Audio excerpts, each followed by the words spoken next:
I like the approach and prefer the approach of at the top down. And the more people that you have involved in the managerial piece of it, the better chance you're going to have success. But I think, as a dealership initiative, service and sales, that prefer the GM, right? To bring everyone together, let them know what the objective is, and then create the process and define it. Not just saying this is what we're doing, but define it from upstream, downstream, and just everything involved with it. Right. Those type of interactions are the most successful. Not with just this, but just in general, right? When it comes to process adoption or change. But I believe it has to start with the GM. Welcome to Retention Roadmap, Navigating Service Success for New Car Dealerships. I'm your host, Bill Springer. Today's podcast is sponsored by DriveSure. DriveSure helps new car dealerships remain the go-to provider for maintenance, tires, and repairs. For information on how DriveSure can help your dealership, go to drivesure.com/dealership solutions. My guest today is George Hauser from Cox Automotive. George works with dealerships across the country to help them better connect their sales and service operations, particularly around one of the biggest missed opportunities in automotive retail, the service to sales handoff. Today, we're going to discuss how dealerships can proactively identify customers who may be ready for their next vehicle while they're still engaged in the service lane, why that benefits not only the sales department, but also fixed operations, and how a more connected customer life cycle creates lifetime customer value. So, George, welcome to the podcast. Hi, Bill. Thanks for having me. Happy to be here. Yeah, thanks for being here. So let's just jump right in, George. Why do you think that, from your perspective, active service customers are such valuable sales prospects for the dealership? Yeah, I think it's a huge untapped resource. I mean, first off, you have customers that are visiting your service drive where potentially, in most cases, you've already built trust with them, right? So they're coming back, and through Cox Automotive data, we know when you build trust and they do come back, they're 2 times more likely to purchase another vehicle with you. In addition to that, right, it's more of it's a unique experience, right? Where you're face to face and you have the customer right in front of you. And I think, these type of conversations are very important, not just from a customer perspective and interaction to build more trust with them, but also cost savings, right? Downstream, we're talking about, potential things when it comes to reconditioning that you might not see. A lot of things with auctions, right? That's monetary.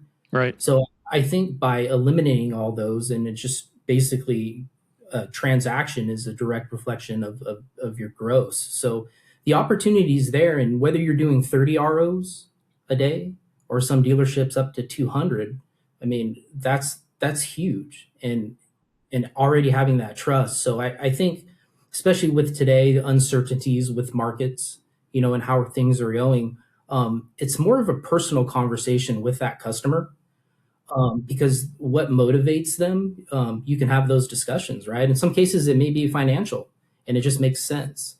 But I think it's a lot easier to have those interactions with customers than it is to maybe data mine and send out emails, right? And things like that. So it's highly beneficial. Right. And I got to believe that the cost of acquisition, the cost per sale of acquiring that customer has got to be so much lower than it is of conquesting a brand new customer to bring them back into the dealership. Yep, that's 100%. And we want to keep the cycle going, right? I mean, when we talk about retention, customers are more likely to come back and keep feeding the cycle, right? Coming in back for service, right? There's that relationship that exists there. What I find even more interesting is that, out of everyone that we polled through Cox Automotive, is that 14% say that, yes, that conversation happened in the drive. But interestingly enough, 33% say that they would be interested in those type of conversations. So there's a huge gap between those two. Yeah. And I just think it comes down to, dealer process and understanding, exactly how everything's going to play out and define what it is from beginning to end. Right. Yeah, I'm glad you brought that up, because it does seem to me that in many, many dealerships, that the service lane is probably the most underutilized sales opportunity in a dealership. And not to mention the fact that the flip side of that, as you just quoted, is customers want this information, but in many cases they're not getting it. So do you think that comes down to process primarily? I think it comes down to process and understanding. And I think in some cases, breaking down silos between that exist Mm-hmm. between both sales and service. And, I've, in my experience, right, in going out to, I'm out in San Diego, servicing my vehicle where, I didn't know at that moment in time that that was something that was important to the dealership, right? I mean, it happened, didn't happen before that or years before that. Now, I wasn't in a position to do it, but it's the understanding now that when I do go back in, that there's a demand for that, obviously, because the salesperson is out there in the drive asking me. But now I consider it, like, even moving forward, right? The next time I service, maybe I'll be in a different financial position or whatever the case it is. So it's Mm-hmm. it's kind of creating the demand as Mm-hmm. well, Yeah. customers. Yeah, for sure. And you're right. I mean, planting that seed in the customer's mind so that they are ready when they are ready and they are prompted the next time. There's much higher likelihood, I would think, of the customer wanting to go ahead and take that next step. 100%. I'm curious, George, and from your perspective, how can dealerships really identify the right time to begin that conversation, that service to sales conversation with a customer? Because obviously, to make a point, you're not going to have that conversation with a customer coming in for their first service appointment on a brand new vehicle. But what are some of the factors that come into play that dealerships should consider about which customers they should talk to about it?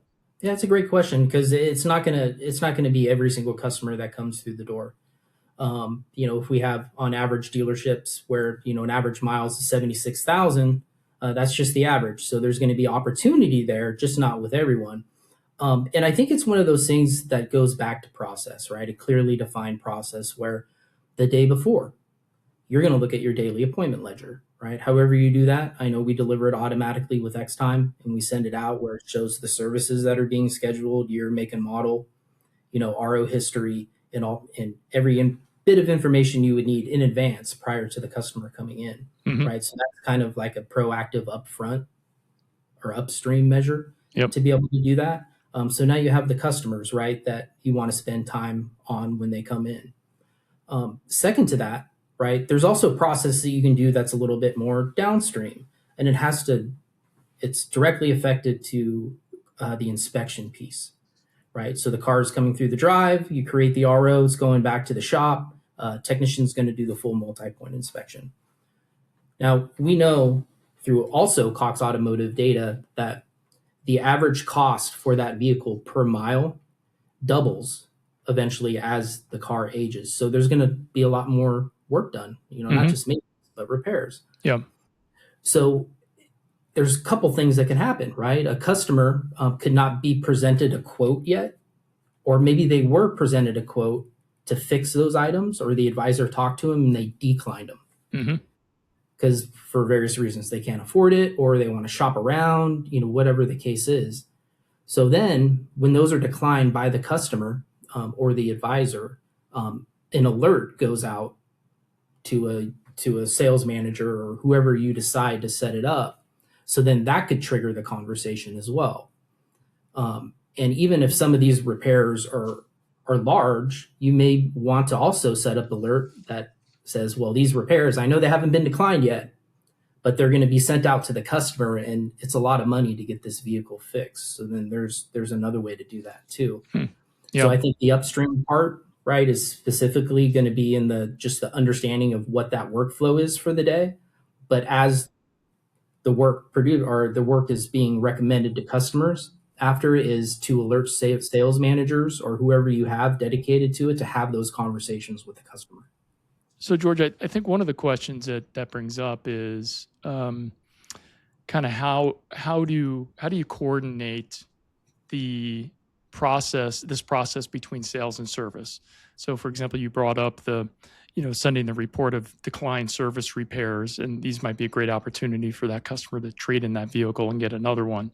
who kind of owned ideally who kind of owns that process and is responsible for executing it?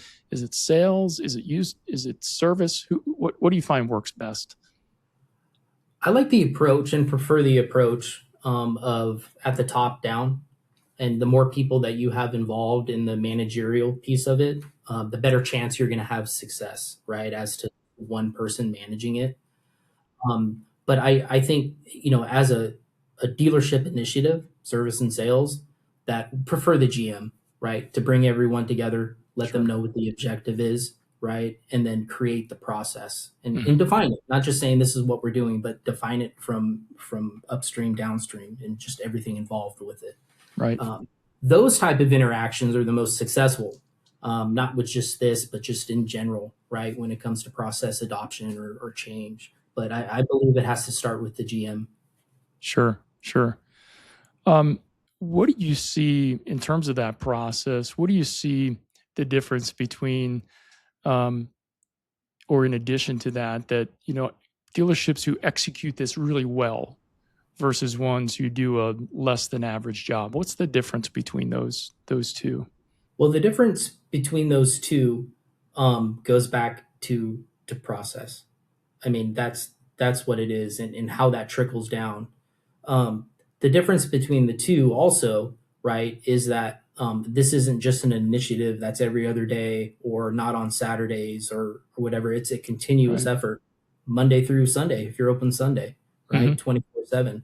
Um, and I think with downtime, in certain individuals, right, within the work environment, right, this is the perfect opportunity to get out there, shake some hands, meet people, and even if they're saying no, right? So I think the big difference between those are just the folks that execute. I Hmm. mean, it's as simple as that. Yep. When I look at the kind of the umbrella of customer retention at a dealership, one of the things that we've been looking at lately is like the percentage of new car buyers who are active service customers. Just to get a sense as to what percentage of your overall new vehicle sales are coming from active service customers, and what percentage are coming from, folks who have not been in the dealership at all or for quite some time. I don't know if I'd be curious in terms of if you had any thoughts on that particular metric, as well as what other kind of key performance indicators might you have that a dealership should focus on around this process as well? Yeah, I think it's a great question because I think it starts from the beginning, and obviously, software tech is a big component of this, Sure. right? Because you got automated efforts that go out and they're triggered in a timely manner when they should be triggered, instead Hmm. of the term garbage being sent Right. out that shouldn't be sent out, and so forth. But there's things where, we have Lexus and Toyota where you get free service, right? We got Toyota Care, and some of those brands do that, but not all. And I think starting off at the very beginning and giving an opportunity to have a sales to service handoff, but then even offer a free oil change for the first service, whether it's a new or used vehicle. So we see that quite common with a lot of larger groups or even single rooftop dealerships. Um, but that's how we start because we need to maintain this. And like I said, if you have a customer that comes back, they're two times and keeps getting their vehicle serviced, they're two times more likely to purchase another vehicle with you. Yeah. They didn't. So Yep. I think that's the huge piece of where it starts. But I truly believe that technology is a big piece of this, Yeah. right? Yep. Even when it comes to servicing, retention, and things like that. But also, you have to put out a good product, Yeah. For and that's a sure. huge piece of it. Yeah. And as we've been talking about, the process is everything because without the Yeah. process, it's not going to, all the technology in the world is not going to help. Let's just shift focus for just a moment from service to the used vehicle department, used vehicle sourcing. Today's used vehicle market has really made sourcing more important than ever. I mean, can clearly be the difference between a successful used car department and one that is not successful. How looking at that, how does the service lane kind of become a competitive advantage in that respect in terms of sourcing vehicles that are going to turn over quickly and are going to be in high demand on the used car lot? Yeah, it eliminates it directly reflects the bottom line. I mean, we're not getting vehicles like we did from auctions, right? That are highly expensive. It's directly related to gross profit. I think that's the hugest win right there, and kind of just what we talked about earlier. Just unforeseen reconditioning costs and so forth.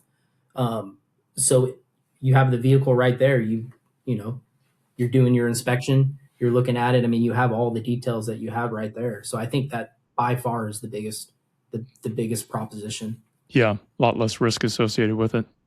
Yeah. You mentioned technology. I'm just curious, George, can you maybe help us better understand or help us remember maybe how how has technology really helped the dealership in this service to sales handoff vis-a-vis maybe just a few years ago when some of this technology or data didn't exist? Yeah, it really helps with leads, right? It's essentially data mining. Hmm. With the customers that you have every piece of information, whether it's the financial part of the loan or whatever the case is. Um, it's you have the RO history, right? Customer spend.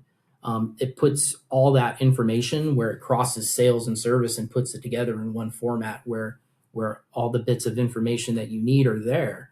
The good part about technology, right, is that it mines into it, goes in there, and based on what you set up and how you want to approach any given situation, it does it automatically, right? So I think I think, and I know moving forward, and this has been true for a while, is that most dealerships, whether it's service or sales, wants more access to their data, right?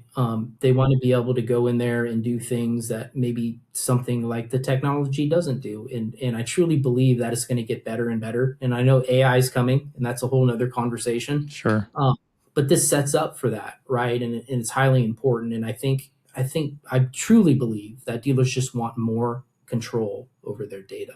Yeah. Yeah. And being able to get information out that's actionable as opposed to just raw data, which may or may not need something, but mean something. But how do I get data that will help me run my business better today? And I can Yeah.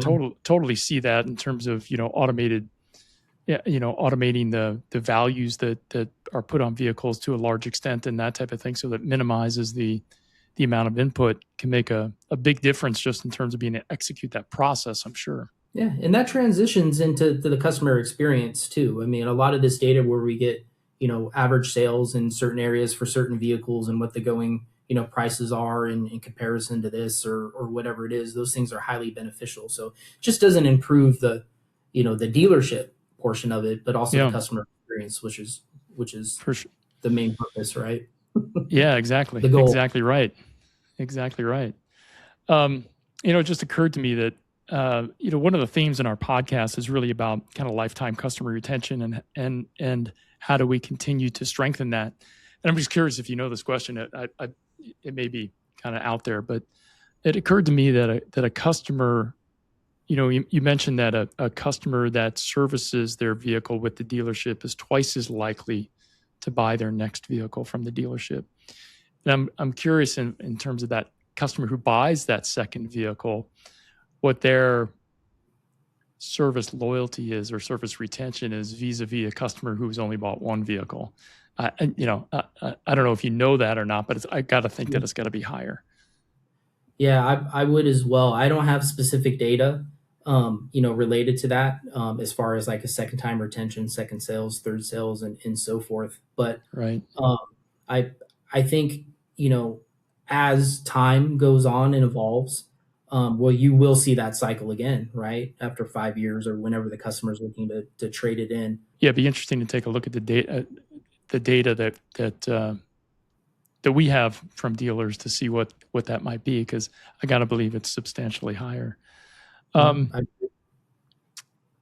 when you look at the sales to, excuse me, service to sales process coming down the road, and you look into your crystal ball, any idea what's going to be coming down the pike and how this might be changing over the next 2, 3, 5 years or so? Yeah, it's an interesting question because, as many things, they catch on over time. I mean, even technician videos where we have, Audi and BMW and Mercedes mandating it within the service experience, but that pool of dealerships has grown, Hmm. right, over time. And I see that here too. I know there's some manufacturers, and Kia, I believe, is one of them, that, you know, is part of a stat that they track for the dealerships, and they have to hit a certain percentage of those pre-scheduled appointments right after sales, right? But it Hmm. goes Right. directly into the software and then the DMS and so forth. Right. I don't understand why it's lagged, why it's lagging, Hmm. but I truly believe it will catch on, Yeah. um, and it would be more of not necessarily a mandate, but could get that direction. But I definitely foresee that in the near future. Yeah. Such a huge value proposition. It's like why would you not want to do it? Right. Right. Right. Yeah. I mean, that's an interesting comparison for sure. That if you're going to make that first service appointment is so critical to making sure that you retain that service customer. That uh, hopefully eventually the same emphasis will be put on the other end of the life cycle when it's time for that customer to renew and start coming back in for sure. We'll see how that plays out.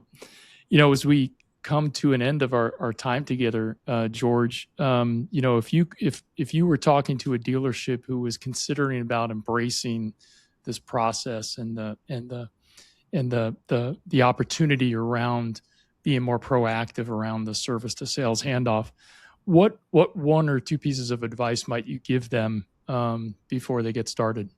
I would say bring in your department heads, right, and collectively come up with a plan Hmm. in order to execute it. And the plan includes everything from at the moment of time where we're going to start interacting with the customer as it relates to introducing them to the service drive and scheduling that first appointment, right? And I Yep. think that's going to be a big piece of it, but also the specifics. It's like, well, when do we do it? How do we do it? And the biggest part is the accountability. So something like that might look like, when's the time of the interaction between somebody purchasing a vehicle and the salesperson, and it's right up until finance, which is the perfect time to be able to do that, right? So the salesperson, so that would be part of the process. Who's going to do this? It's going to be the salesperson who's going to walk over. Who are they going to introduce them to, right? Is it the service manager? If the service manager is not there, is it going to be a lane manager maybe, or a one of their top advisors, right? Is it going to be the parts department that we're going to go over, look at accessories, right? And things like that. So who's going to be doing it and who's going to fill in when somebody can't do it? That's going to be a big piece of the process.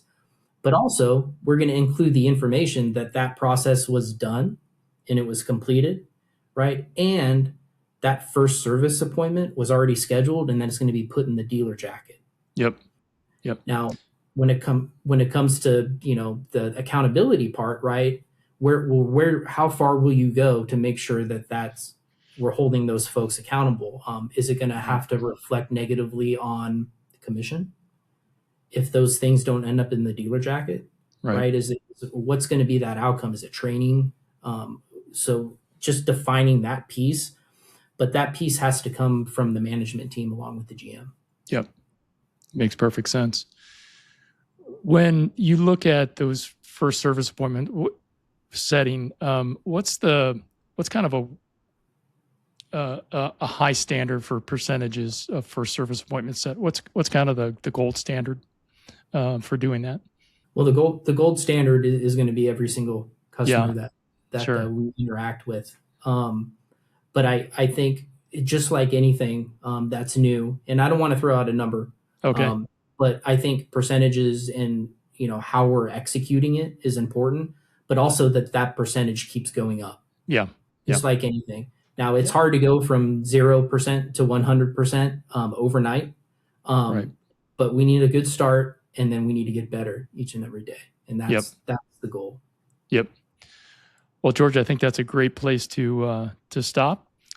Before we let you go, if any of our listeners wanted to get a hold of you, what's the best way for them to do so? Yeah, listeners can get a hold of me. You can email me at george.hauser at Cox Auto Inc. george.com. Okay. Super. Well, George, thank you so much for being on a podcast today. We really appreciate it. Thank you, Bill. Appreciate the time. Thank you. You've been listening to Retention Roadmap, Navigating Service Success for New Car Dealerships. Subscribe on Spotify, Apple Podcasts, YouTube, or wherever you get your podcasts.